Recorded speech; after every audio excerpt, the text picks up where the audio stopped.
Praise Lord dear friends, आप सभी को प्रभु यीशु मसीह के नाम में जय मसीह की। मैं पास्टर अभिषेक अरोरा आराधना संदेश मिनिस्ट्री की तरफ से आप सबका स्वागत करता हूं और धन्यवाद देता हूं प्रभु के सेवक ईडी सिंह जी के लिए, जिनके मन में परमेश्वर ने डाला कि आज इस रविवार की रात्रि में परमेश्वर के वचन को लेकर आज मैं आपके सामने आपके सम्मुख आ सकूं। और मैं विश्वास करता हूं कि आज का वचन मुझसे और आपसे बातचीत करने जा रहा है। और जब ये समय है कि हम प्रभु के रूह से भरें, उसके आत्मा से भरें, आइए अपनी आंखों को बंद करें, अपने आप को तैयार करें कि परमेश्वर आज के वचन के द्वारा मुझसे और आपसे बात करें। Thank you Jesus.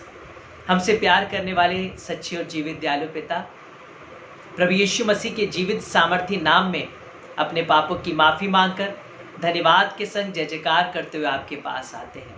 पिता, हम विश्वास करते हैं आज के वचन के द्वारा आप हमसे बातचीत करने जा रहे हैं। जितने भी लोग अभी इस वचन को सुनते हैं या बाद में पिता परमेश्वर इस वचन से जुड़ते हैं, पिता परमेश्वर किसी भी लिंक के माध्यम से, हम प्रार्थना करते हैं पवित्र आत्मा की अगुवाई हर एक के जीवन में ठहरने पाए और हर एक जन आपके वचन से आशीषित हो सके। प्रभु, बोलने वाला मैं नहीं, आपका पवित्र आत्मा हो और मैं भी आपके मार्गदर्शन के द्वारा सीख सकूं। और प्रभु, मुझे वो शब्द दीजिएगा, वो ज्ञान दीजिएगा जिसके द्वारा आप हमसे बातचीत करना चाहते हैं। हर एक रुकावट, बाधा और गड़बड़ी को डांटते हैं, घुड़कते हैं और दूर करते हैं और चाहते हैं प्रभु इस लाइव सेशन में अपनी आशीष दीजिए और इस लिंक को जहाँ भी शेयर करते हैं लोग, प्रभु यीशु मसीह उससे जुड़कर आपके वचन से आशीषित हो सके। आगे के सारे समय को, नेटवर्क कनेक्टिविटी को, इस पेज को प्रभु आपके लहू में छुपाते हैं। प्रार्थना यीशु मसीह के नाम में मांगते हैं, आमीन। और जब आप में से कुछ भी लोग अगर इस समय लाइव जुड़ चुके हैं तो मैं आपसे रिक्वेस्ट करूंगा कि आप भी परमेश्वर के वचन के सेवा में हिस्सा ले सकते हैं। सिर्फ आपको इतना करना है कि आप इस लाइव सर्विस को शेयर करें और आपके इस शेयर के द्वारा हो सकता है कोई एक ऐसा जन जो इस समय परमेश्वर के वचन से महरूम हो, परमेश्वर का वचन जिसने ना सुना हो, वो आपके एक शेयर के द्वारा परमेश्वर के वचन से जुड़ सके और हो सकता है आज का वचन उसके लिए हो। प्रभु यीशु मसीह के नाम में मैं इस बात की घोषणा भी करना चाहता हूँ कि जो भी इस वचन को सुन रहे हैं या बाद में सुनेंगे या कोई शेयर के द्वारा भी इस वचन से कनेक्ट होगा, परमेश्वर 110% अपने वचन के द्वारा बातचीत करेगा। आज का जो मेरा टॉपिक है वो बहुत साधारण सा है पर बहुत समझने की ज़रूरत है। आज का जो मैं विषय आपके सामने रखने जा रहा हूँ वो ये है कि एक अनजाना शाप कैसे हमारे जीवनों पर आ जाता है। कई बार हमें पता ही नहीं चलता, हम जिंदगी भर यही सोचते रह जाते हैं कि माँ बाप के पापों के द्वारा मुझ पर श्राप आया है या कोई एक ऐसा कार्य जो हमें 10 आज्ञाएं मिली हैं, जो पुराने नियम में व्यवस्था मिली है, उसके ना मानने के द्वारा हम पर श्राप आ रहा है। लेकिन एक ऐसा भी श्राप है जो बहुत ही साइलेंटली हमारे जीवन में आ जाता है और उसको हम जानते नहीं है। इस वजह से हम उस श्राप के अंडर में आ जाते हैं और श्रापित हो जाते हैं। आइए, ये कौन सा ऐसा श्राप है जिसे हमें जानने की ज़रूरत है। हम लोग परमेश्वर के वचन से पढ़ेंगे जी। 1 कुरिन्थियों 16 अध्याय उसकी 22 आयत। 1 कुरिन्थियंस 16 चैप्टर वर्स 22। और जब इस वचन को पढ़ेंगे मैं चाहूँगा कि आप इसे नोट डाउन कर लें, इस पर टिक मार्क लगा लें ताकि बाद में भी आप इस पे मनन कर सकें और स्टडी को कर सकें। आइए सीधा हम परमेश्वर के वचन में जाएंगे। यदि कोई प्रभु से प्रेम ना रखे तो वो शापित हो। देखिए मेरे पीछे बोलिएगा। 1 कुरिन्थियंस 16 चैप्टर वर्स 22। यदि कोई मुझसे अर्थात प्रभु यीशु मसीह से प्रेम ना रखे वो शापित है। फिर से बोलना, यदि कोई प्रभु से प्रेम ना रखे, यदि कोई प्रभु से प्रेम ना रखे तो वो शापित हो। तो वो शापित हो। आप तो और मैं इस बात को सोच रहे होंगे कि अच्छा है हम इस शाप से बचे हुए हैं क्योंकि हम तो प्रभु को जानते हैं, हमने तो अपना जीवन उसे दे दिया है। नहीं, ये भी एक गलत फहमी है। जी हाँ, यहूदा इस्करियोती अपने पूरे जीवन काल में जब उसने यीशु मसीह को ग्रहण किया, उसके बाद से यीशु मसीह के क्रूसिफिकेशन से कुछ समय पहले तक वो यीशु मसीह से प्रेम ही कर रहा था, वो उसके संग चलता था। लेकिन लास्ट मोमेंट पे उसके जीवन में लालच आया और जहाँ पे उसका प्रेम ठंडा पड़ गया और वहां पर श्राप उसके ऊपर आ गया।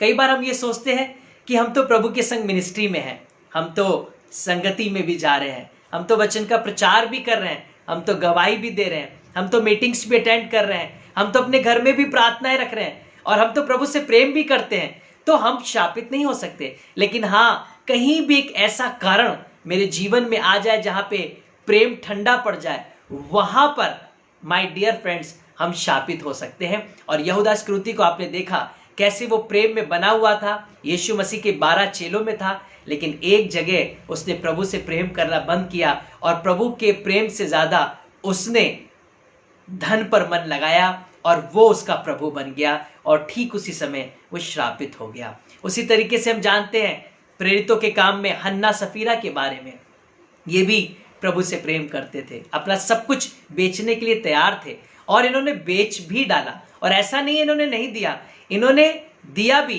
और सेवकों के पांव पर भी रख दिया, लेकिन उसमें से कुछ हिस्सा इन्होंने चुरा लिया और वहां पर सारा प्रेम करने के बावजूद भी ये श्रापित हो गए और मृत्यु उनके ऊपर आ गई। जैसे यहूदा इस्करियोती पर मृत्यु आई, वैसे इनके ऊपर भी मृत्यु आई।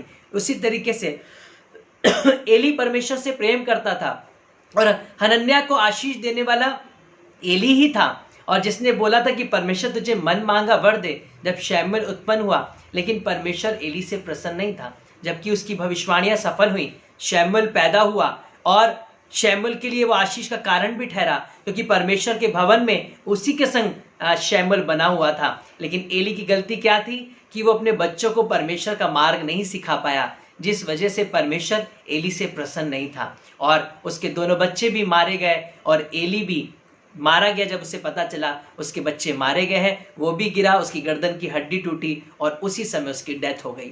कई बार हम हैं तो परमेश्वर में ही, हम हैं भी संगति में, लेकिन हमारे अंदर के कुछ ऐसे छोटे छोटे गुनाह जो हम पर ऐसे हावी हो रहे हैं कि हमारा प्रेम ठंडा पड़ रहा है और हम अपनी जिंदगी के कुछ ऐसे हिस्सों को परमेश्वर से आगे रख रहे हैं, जिस वजह से हम शापित हो जा रहे हैं। जैसे एक परमेश्वर के दास की गवाही है, मैं उनका नाम नहीं लूंगा क्योंकि बहुत वर्ल्ड फेमस नेम है, और लेकिन उन्होंने अपनी गवाही दी। उन्होंने बताया कि उनका जीवन बहुत ज्यादा प्रार्थना का था, उनके परिवार में निरंतर इबादत और प्रार्थना होती रहती थी और उनके घर में सब बेटे ही थे, और उन्होंने परमेश्वर से गुहार लगाई, परमेश्वर से विनती की और प्रार्थना की कि परमेश्वर हम चाहते हैं कि हमारे घर में एक बेटी की आशीष आए। और इन पासवान की प्रार्थनाओं का उत्तर मिला, इस पासवान के परिवार की प्रार्थनाओं का उत्तर मिला और हुआ क्या, एक बेटी उत्पन्न हुई और ये लोग बहुत आनंदित हुए। इन्होंने धन्यवाद की प्रार्थना की, इन्होंने खूब संगति की, इन्होंने सब जगह जाकर खुशखबरी दी कि कैसे परमेश्वर ने इन्हें मन मांगा वर दिया और हमारे परिवार में एक बेटी की आशीष दी। चारों तरफ खुशियां ही खुशियां थी, हर जगह आनंद का माहौल था, थैंक्स गिविंग की प्रेयर की जा रही थी। किसी भी बर्थडे फंक्शन में कहीं भी जाते, ये अपनी बहन को या उस परिवार की इस बेटी को, उस बच्ची को बहुत अच्छे से तैयार करते, उसे बहुत अच्छे अच्छे कपड़े पहनाते और हर जगह इसे लेकर जाते। ये इनकी खुशी का एक केंद्र बन गया था, इनका हर वक्त ध्यान इसी में ही लगा रहता था। कुछ समय के बाद अचानक से इस बच्ची की तबीयत खराब हो गई और डॉक्टरों को दिखाया गया, लेकिन इसकी तबीयत ठीक नहीं हो पा रही थी। तो प्रभु के सेवक ने, जिसने परमेश्वर से वर मांगा था और जिसकी प्रार्थना के द्वारा परमेश्वर ने उस घर में एक बेटी की आशीष दी थी, ये परमेश्वर के सामने गए और दुहाई देने लगे, और परमेश्वर जब आपने इसको बीमारी करना था तो हमें दिया ही क्यों, ये परमेश्वर से शिकायत करने लगे। और बहुत प्रार्थना के बावजूद भी वो बच्ची नहीं बची और वो वापस परमेश्वर के पास चले गए। ये सेवक बहुत नाराज हो गए परमेश्वर से और ये परमेश्वर पर कंप्लेनिंग करने लगे, उसकी तरफ उंगली उठाने लगे। और उसी दौरान परमेश्वर ने इनसे बातचीत की। परमेश्वर ने इनसे कहा कि मैंने तुम्हें बेटी इसलिए दी क्योंकि तुमने मांगा था, पर मैंने इसलिए नहीं दी थी कि तुम उसे परमेश्वर बना लो। तुमने मेरा सारा समय, तुमने मेरी सारी इबादत, तुमने मेरी सारी प्रार्थनाएं, तुमने जो भी डिवोशन मेरे संग किया करते थे, वो सब तुमने मेरी जगह उस बच्ची को देना शुरू कर दिया। और बाइबल जानती है कि परमेश्वर जलन रखने वाला भी परमेश्वर है, अगर वो देता है तो लेना भी जानता है। परमेश्वर अपनी जगह किसी को भी नहीं देता है। आप परमेश्वर से मांगे, वो आपके मनोरथों को पूरा करे। इसका मतलब ये नहीं है कि आप अपने मनोरथों में इतने आनंदित हो जाएं, मैं अपने मनोरथों में, अपनी खुशियों में इतना आनंदित हो जाऊं कि मैं परमेश्वर से ही दूर हो जाऊं। जिसने मुझे सब कुछ दिया है मैं उसी पर ध्यान लगाना बंद कर दूं। आज बहुत से लोगों की डिजायर जानते क्या है, बहुत ही वर्ल्डली है। आईफोन उन्हें मिल जाए, अच्छी गाड़ी उन्हें मिल जाए, अच्छा घर उन्हें मिल जाए, जिस बॉयफ्रेंड से वो प्यार करते हैं उनसे शादी हो जाए, और ये सारी चीजें हो जाती हैं। कुछ समय के बाद हमारा वो समय जो परमेश्वर के संग गुजरना है हमारा आईफोन के संग गुजर रहा होता है। वो समय जो हमारा परमेश्वर के संग गुजर रहा है हमारा गाड़ियों में घूमने में गुजर रहा होता है। वो हमारा समय जो परमेश्वर के संग गुजरना है वो हम अपने घर की डेकोरेशन में, उसी के कामों में ही लगे रहते हैं। और हमारी डिजायर तो फुलफिल हो रही है। हाँ, परमेश्वर ने बाइक भी दी, फोन भी दिया। मैं ऐसा नहीं कह रहा हूं कि वो आपको नहीं देगा, हाँ वो देगा, पर वो आपको दे उसके बाद आपको और धन्यवाद में बढ़ना है, और परमेश्वर की महिमा में बढ़ना है, और उसकी जय जयकार में बढ़ना है। ऐसा नहीं करना है कि वो जगह परमेश्वर को हम दे दें। उससे परमेश्वर आनंदित नहीं होगा, परंतु परमेश्वर शोकित हो जाएगा, और वो जो उसने आपको दिया है वो आपसे ले लेगा, क्योंकि वो आपके श्राप का कारण बन जाएगा। मैं इस स्टोरी को भी कई बार बताता हूं। एक बच्ची जो परमेश्वर के भवन में बहुत ज्यादा रेगुलर थी, और उस चर्च के पासवान, उस चर्च की कलीसिया के लोग उससे बहुत ज्यादा आनंदित रहते थे, क्योंकि वो सुबह चर्च खुलने से पहले ही वहां पहुंच जाती और वही चर्च को खुलवाती, पूरे चर्च की साफ सफाई करती, पास्टर के लिए उसकी चेयर पे पानी का इंतजाम करती, लोग जो आते उनके लिए चप्पलों को रखने का इंतजाम करती, सबको पानी पिलाती, सेवकाई करती। और अचानक से कुछ समय के बाद पासवान का ट्रांसफर हो जाता है, ये एक दूसरे शहर चले जाते हैं। जब ये काफी दिनों के बाद वापस अपने उसी शहर में ट्रांसफर होकर आते हैं, ये अपने उस चर्च में उस बेटी को ढूंढने लग जाते हैं, अपनी उस स्पिरिचुअल डॉटर को ढूंढने लग जाते हैं जो चर्च में बहुत रेगुलर थी, जिसका जीवन बहुत ज्यादा परमेश्वर के कामों में लगा रहता था। और जब ये भवन में पहुंचे, एक संडे गुजर गया, 2 संडे गुजर गया, लेकिन इनको वो बेटी नजर नहीं आई। इन्होंने पता करवाया कि आखिर वो बच्ची कहां चली गई है, और हुआ क्या, इन्होंने जब पता किया तो पता चला कि चर्च से सिर्फ 2 से 3 स्ट्रीट आगे, मतलब 2-3 गलियों के आगे ही वो रह रही है, उसका विवाह हो गया है। पासवान बड़े खुश हुए कि आज मैं जाकर अपनी स्पिरिचुअल डॉटर से मुलाकात करूंगा और उससे बोलूंगा कि मैंने बीते दिनों में तुम्हें कितना मिस किया जब मेरा ट्रांसफर हुआ, क्योंकि तुम जैसा मैंने कोई और दूसरा बच्चा नहीं देखा जो परमेश्वर के भवन के प्रति और परमेश्वर के प्रति इतना जिम्मेदार रहा है। पास्टर ने उसका घर पता किया, और जैसे ही घर पहुंचे, घर बहुत शानदार था, बहुत ही खूबसूरत था। बाहर गाड़ियां लगी हुई थी, बहुत बड़ा सा गार्डन था, बहुत बड़ा स्पेस था। पास्टर ने बेल लॉक किया और बेल प्रेस किया, और जैसी बेल प्रेस की गार्ड बाहर आए। उन्होंने उनके पूरे पता किया कि आप कौन है, कहाँ से आए, क्योंकि लड़की बहुत अमीर घराने की थी। और अंदर जाके उन्होंने बताया कि ऐसे ऐसे कोई पास्टर हैं जो आपसे मिलना चाहते हैं। वो बेटी बड़ी खुश हो गई। उन्होंने कहा, गार्ड से बोला उन्हें तुरंत अंदर आने दिया जाए। वो पास्टर अंदर गए और अपनी बेटी को देख के बहुत खुश हो गए। उन्होंने देखा बेटी का कितना बड़ा घर है, कितनी गाड़ियां हैं, गार्ड्स लगे हुए हैं, और कितना शान और शौकत से परमेश्वर से रखा है। घर के अंदर घुसते ही उन्होंने उसका वैभव देखा, और वो जान गए कि इसने जो परिश्रम परमेश्वर में किया था, जबकि बहुत रिचेस्ट फैमिली से नहीं थी, पर इसने जो फल परमेश्वर से पाया वो ये था कि बहुत ज्यादा ईमानदार, खरी और सच्ची थी परमेश्वर के कार्यों के लिए।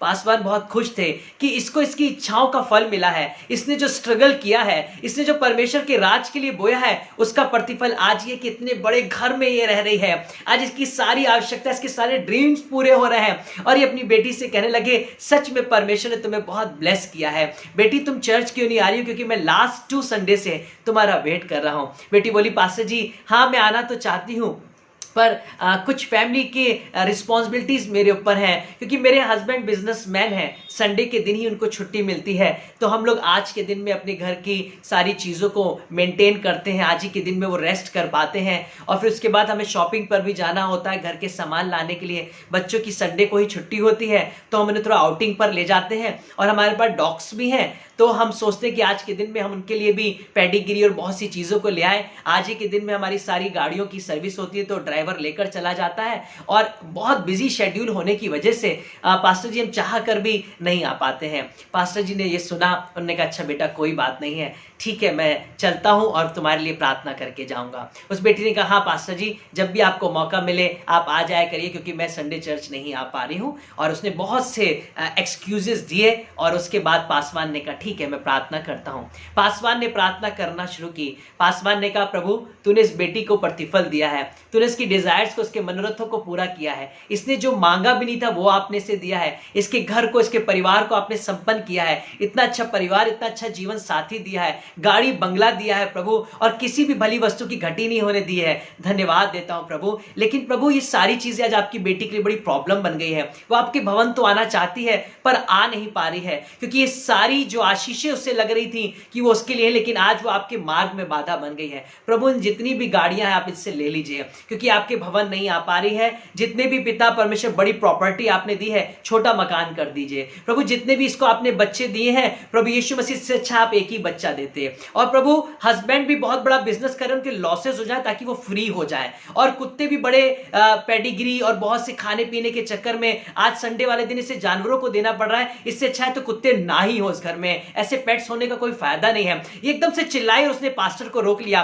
पास्टर आप क्या प्रार्थना कर रहे हैं, आप ऐसी प्रार्थना क्यों कर रहे हैं? और पास्टर जी आप प्लीज रुक जाइए। पास्टर जी रुके और इस बहन ने आंसू के संग माफी मांगी। इसने बोला सॉरी पास्टर जी, ये बात बिल्कुल सच है कि मैं अपने उन सारी शान शौकत में इतनी मगन हो गई थी कि मैं परमेश्वर के भवन के प्रति जो मेरी लालसा थी वो खत्म हो गई थी। हाँ, आज मुझे रियलाइज हुआ जब आप मेरे घर में आए कि परमेश्वर से जो मैंने मांगा उसने तो मुझे दिया, पर उन सब चीजों को पाके मैंने परमेश्वर को ही खो दिया। आज कई बार ऐसी हमारी जिंदगी में हो रहा है, हम अनजाने में श्राप लेकर आ रहे हैं। गवर्नमेंट जॉब मांगी, परमेश्वर ने हमें दी। बिजनेस मांगा, परमेश्वर ने हमें दिया। गाड़ी बंगला मांगा, परमेश्वर ने हमें दिया। हमने अच्छी लाइफ स्टेटस मांगा, परमेश्वर ने हमें दिया। अच्छे टर्म्स मांगे, सोशल में अच्छे ओहदे को मांगा, परमेश्वर ने हमें दिया। लोग हमसे प्यार करें, परमेश्वर ने हमें दिया। हमने बच्चे मांगे, परमेश्वर ने हमें दिए।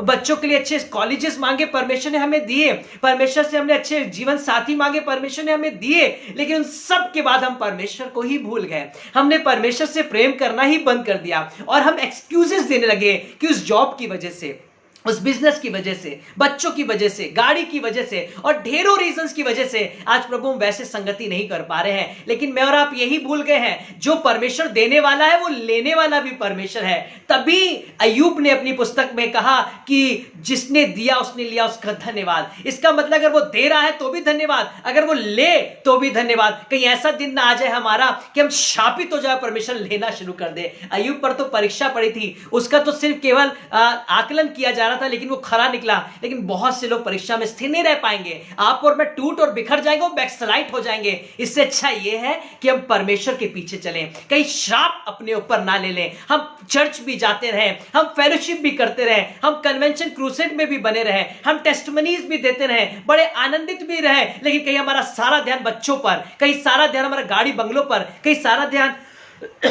अपनी मिनिस्ट्री पर ना लग जाए।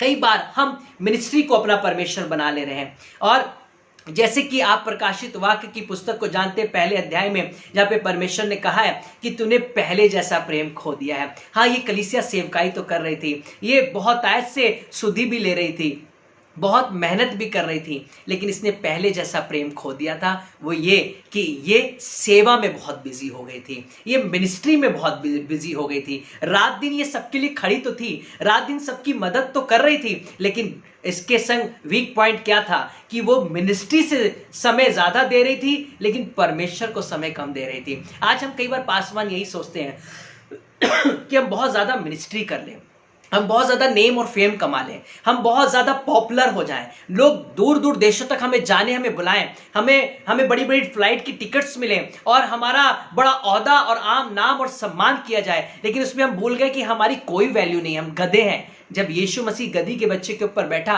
तो जब वो वस्त्र डाले गए, वो खजूर की डालियां बिछाई गई, वो उन गधी के लिए नहीं थी, पर वो यीशु मसीह के लिए थी। कई बार हम ये सोचते हैं कि हमारी प्रेज है, हमें लोग पसंद करते हैं, हम बहुत अच्छा बोलते हैं, हम बहुत बड़ी मिनिस्ट्री करते हैं, हम बहुत ही ज्यादा डाउन टू अर्थ है, हमारे अंदर ये भी घमंड हो जाता है, हम बहुत दीन हैं, बहुत नम्र हैं, हम जैसा कोई दूसरा नहीं है, हम बहुत बड़े उपवास रखने वाले लोग हैं, हम बहुत ही ज्यादा हलीम हैं। और कई बार यही सोच सोच के हम परमेश्वर से दूरी बना लेते हैं और सारी प्रेज अपने लिए ले लेते हैं, सारी महिमा अपने आप को दे देते हैं और अनजाने में हम घमंड से भर जाते हैं और श्राप को ले आते हैं। आइए हम एक वर्स को और पढ़ेंगे, 1 Corinthians 12 चैप्टर वर्स 3 को।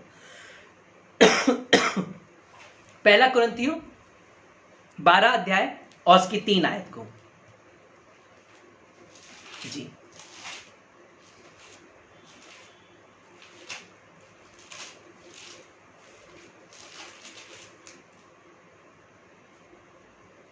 मैं तुम्हें चेतावनी देता हूँ कि जो कोई परमेश्वर की आत्मा की अगुवाई से बोलता है वह नहीं कहता है कि यीशु श्रापित है, और ना कोई पवित्र आत्मा के बिना कह सकता है कि यीशु प्रभु है। कोई भी बिना पवित्र आत्मा के नहीं कह सकता है कि यीशु प्रभु है। आज मैं आपको बताना चाहता हूं, आज परमेश्वर का आत्मा बहुत से जीवनों को प्रोत्साहित करता है कि हम यीशु को अपना जीवन दे दें, हम उससे उद्धार करता ग्रहण कर लें। और कई बार हमें पता भी है कि हाँ, वो मेरे जीवन का उद्धार करता है, लेकिन अभी भी हम अपने पुराने जीवन के पुराने अपने रीति रिवाजों में इतने ज़्यादा लिप्त है कि हम जानकर भी स्टेप नहीं ले पा रहे हैं, हम जानकर भी प्रभु के पास कदम नहीं बढ़ा पा रहे हैं, हम जानकर भी कि वही उद्धार करता है, वही परमेश्वर है, उसके सिवा कोई दूसरा परमेश्वर नहीं। उसने मेरे जीवन में बड़े मिरेकल किए हैं, हमारी परिस्थितियां बिल्कुल कंगालों की थी, उसने हमें घूरे से उठाकर राजा बना दिया।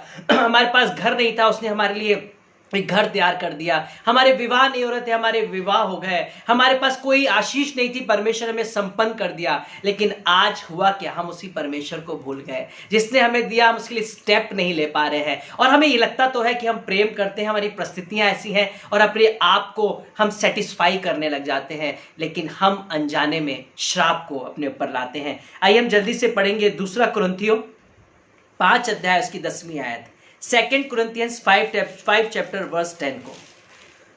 जी, क्योंकि अवश्य है कि हम सब का हाल मसीह के न्याय आसन के सामने खुल जाए, कि हर एक व्यक्ति अपने अपने भले बुरे कामों का बदला जो उसने देह के द्वारा किए हों पाए। ध्यान से समझिएगा, जिस यीशु मसीह की मैं आपसे चर्चा कर रहा हूं, प्रकाशित वाक्य 20:11 से 15 तक पढ़ेंगे तो आप जान जाएंगे कि वो न्याय के सिंहासन पर बैठकर न्याय करने वाला परमेश्वर है। और जब हम उसके सामने जाएंगे, आज जो भी हम अपने जीवन से यीशु मसीह की प्रेम की बातें तो कर रहे हैं, लेकिन हम जो उसे धोखा दे रहे हैं, इन सब बातों का भी वो हमारा न्याय कर लेगा। और जब न्याय करेगा तब हम नहीं जानते कि हम कहाँ होंगे। जैसे प्रभु के दास बेनीहीन जी बताते हैं कि जब वो एक दर्शन में, जब उनकी बाईपास सर्जरी हो रही थी और उनको परमेश्वर दर्शन में ले गया स्वप्न में, और वो परमेश्वर की वेदी के सामने थे, न्याय के सिंहासन के सामने थे, तो वो जो साधारण लाइन लगी हुई थी जिसमें लोगों को स्वर्ग और नरक के लिए भेजा जा रहा था, उस लाइन में वो साधारण लोगों की तरीके से थे।